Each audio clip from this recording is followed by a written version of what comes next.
Askund, asnjë rresht. Ai vendim thot vetëm se miraton propozimin e Këshillit Bashkiak të Tiranës. Dhe mbi bazën e këtij miratimi shkarkon kryetarin e bashkisë. Por nuk është shpall vendi vakant. Sepse që të shpallet vendi vakant, duhet ndodhi një nga ato arsye që thash pak më përpara, dhe në rastin konkret ka dhe një arsye shtesë që duhet pristej 15 ditorëshi për të parë nëse Erion Veliaj do ankohej apo jo. Fakti që Erion Veliaj është ankuar, presidenti i Republikës e injoron, as nuk e njeh fare, as do t'ia di hiç për këtë gjë. Mirë, ka nga ata, Manjan, të të bëj një pyetje, ka nga ata që thonë që duhet të dilte një vendim i gjykatës kushtetuese që presidenti mos ta dekretonte datën e zgjedhjeve. Po jo thjesht me një njoftim që kanë nxjerrë kushtetuesja. Atëherë e lëmë edhe faktin që po them unë kështu, apo po thot shumica e juristëve, nuk dinë jurist në publik të paktën, që të dalë thot kundërtën e kësaj. Deri më sot, çka ka mendim juridik publik dhe zyrtar, kanë bajt eksakt në qëndrim që po them dhe unë, se nuk po shpikim gjë. Kemi lexuar në 115, i cili thot që në momentin e ankimit pra sapo të paraqitet ankimin kushtetuese, vendimi i qeverisë pezullohet. Këtë qëndrim nuk e mbajnë vetëm ne që bëjmë gam-gam nëpër media, po e kanë bajt edhe vetë zyrtarisht gjykata kushtetuese kur është pyetur dje nga media, është pyetur edhe nga Euronews madje. Po. Ashtu. Është pyetur dhe kanë bajtur qendrim zyrtarat, kanë thënë që nuk ka nevojë për vendim nga ne, sepse është automatikisht e pezulluar. Pra dhe gjykata kushtetuese është shprehur për këtë gjë. Në fakt sot, më lejo Manjan të them dhe diçka, në fakt sot gjykata kushtetuese është pyetur nga gazetarja jon pas këtij dekretit presidentit dhe përgjigjja ka qenë nuk kemi koment për këtë. Sot ka heshtur gjykata kushtetuese. Jo, nuk ka koment për presidentin, për dekretin e presidentit.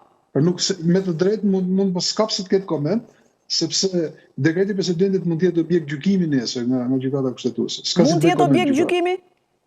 Të iniciuar vetë nga gjykata kushtetuese? Jo, nuk është të thënë, po kjo është temë tjetër. Edhe se do të pyes dhe për këtë, pa. Po që thelbi është kjo pra, dhe vetë gjykata kushtetuese, kur e ka pyet Birni dje, Euronews sot, kanë thënë në tekst, tekstualisht kështu, që vendimi i qeverisë është i pezulluar.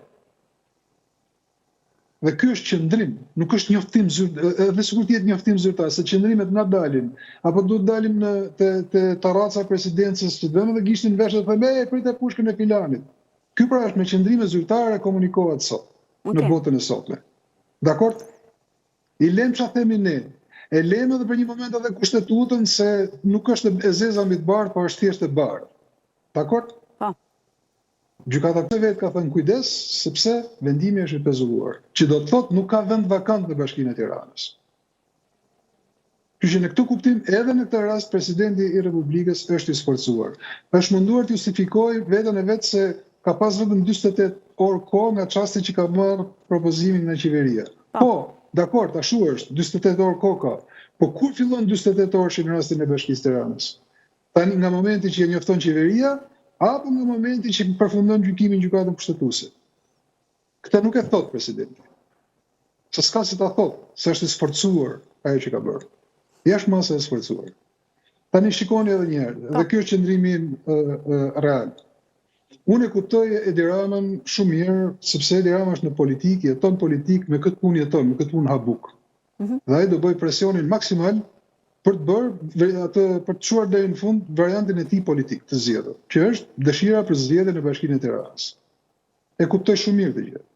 E kuptoj shumë mirë qëndrimin e Sali Berishës, që ka kritikën që ka, sepse është në politikë dhe sigurisht do të fitoj pikë politike me ato që bën, me lëvizjet që bën. Edhe ashtu siç kam kuptuar shumë mirë dhe Lulzim Bashën dje, në kohën kur ishte, kur i kërkonte Ilir Metës që të shfuqizonte dekretin e zgjedhjeve 2019. Mbani mend debatin, dhe Ilir Meta e shfuqizoi atë dekret, e anulloi atë dekret. Shkeli kushtetutën pra Ilir Meta për ta bërë.